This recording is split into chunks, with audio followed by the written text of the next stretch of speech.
things that you post online help other people form opinions about who you are. Whoa, wait a minute. Who let you narrate my movie? Last year I had my grade 9 students actively working on their blogs with purposefulness and intentionality.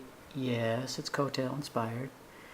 And I was also looking for an international collaborator. And I happened to meet the coolest person. Annette Lang. I'm a technology and media specialist in Rootstown, Ohio at a STEM school called Biomed Science Academy. Meanwhile, my students are cranking along on the 6 parts of their newly christened MYP blog unit. Even though there aren't too many words in this post, I feel like that's what an effective blog post should be. It has words to describe the writer's feelings in details, and pictures to make the post more attractive for readers or support the writer's ideas. I will cite my resources more accurately now. I will be honest to my work whenever I can. With these new and good habits that I learned, I suppose it already changed me as a student going through the whole unit to be able to improve my ability both on learning and on skill. Thank you. Give up your teacher control and let it be student control, and embrace the creative chaos as they explore that freedom. Customize, and then there's the widget, and then you add to the sidebar the one that shows links, and then so you can show the link name and how much links do you want to add. So who figured this out? Starting. And I figured out the links. And then you go to if you're at the dashboard. Yeah. You can add new, and then you can add the links, and you just paste the name and the address, and So is everybody doing that now? Yeah, in our group, and then just add. We're talking about my blog about the difference.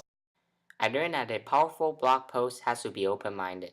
An open-minded and respectful writer can share his or her ideas and experiences with others by actually connecting to them.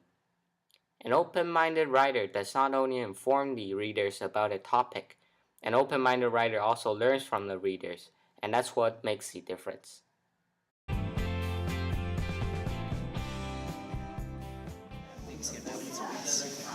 Have you figured out a good way to work together yet? We think that we'll share the videos on Drive or something. Does it feel comfortable working together? Yeah. There is always room for improvement and more possibilities. If you can't think of how to improve, ask for feedback. Revising teaches you how to challenge something that you wrote, and you will have the skill to determine whether it's good or bad. Make your readers laugh, cry, and remember your story. This unit changed me as both writer and person. If you see my post before, I didn't have any pictures and video unless I was being instructed by teachers. But this unit taught me the importance of the pictures. It also changed my idea about working together.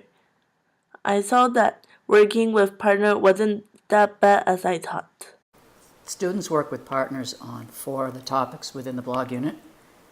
I shuffle and draw cards with their names on them, and they keep a record of that on a shared Google Sheet so we can make sure that everybody works with a different partner each time. And that was a perfect platform for when Annette launched the Flipboard project, and now my students are collaborating with hers, and the idea of partner work and the rewards and challenges that come with it were very clear. That I was looking for a global partner. And Victor, who's a technology coordinator, innovation expert for the KS school in Taiwan, put me in connection with one of his teachers, T.W. Williamson. And T.W. and I started talking back and forth on Twitter, coming up with lots of different ideas and brainstorming. And T.W.'s a language arts teacher, so we started talking about, well, your students... I'm looking at her clipboard. Yeah? What are you finding out? She likes to paint. Yeah. How do you know that? Because there's a lot of paintings on there, some pretty creative artworks. Yeah. Cool. Let's take a look.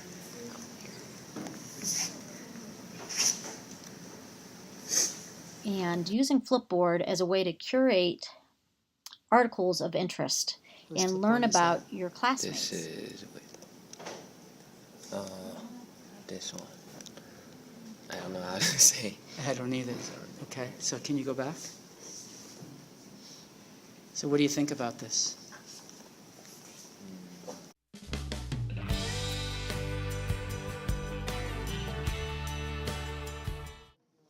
We went to the types of magazines and sites he was following, and then instead of just following them, you had to also click the little plus sign so you can add it to your magazine to show other people your hobbies. Is he all set up now? Yes. Cool, thank you. And each of my students created one of these, and then in turn, TW had his students create flipboards as well. And then just using a Google sheet, Google Turn-In form, our students were able to submit links to their files, to their individual magazines, and our students were able to read each other's magazines so they could start to get to know their global or sister class, is like we like to refer to them as. So this we're hoping to be a first step in this.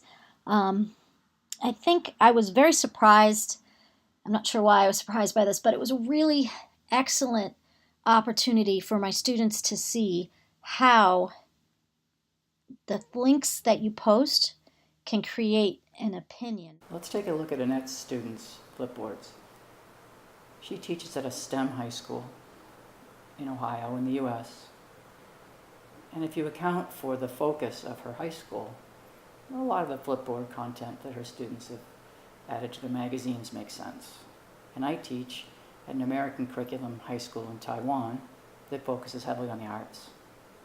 But once you get past that, what you see are flipboards from all these great kids in grade 9 who want to demonstrate and portray who they are by the content that they've added to their flipboards. And then we paired the students up using a Google Sheet, and they read each other's flipboards. Her students read mine, and mine read hers. And then they write to their blogs, and they write a reflective post, and we've guided them somewhat with some questions, but really how they choose to interpret who their partner is by the content of their flipboard, and then reflect on that in their writing, really is what we're going for. This is a real first-hand activity for them. Never met them, they don't know anything about them, the only thing they have is this little About Me magazine. And based on that, the students are going to create a blog entry about what they think about that student. So TW has kind of pushed me into the world of blogging as a technology teacher, not a writing teacher. Can we have their email? We could be pen pals and that'll be really cool.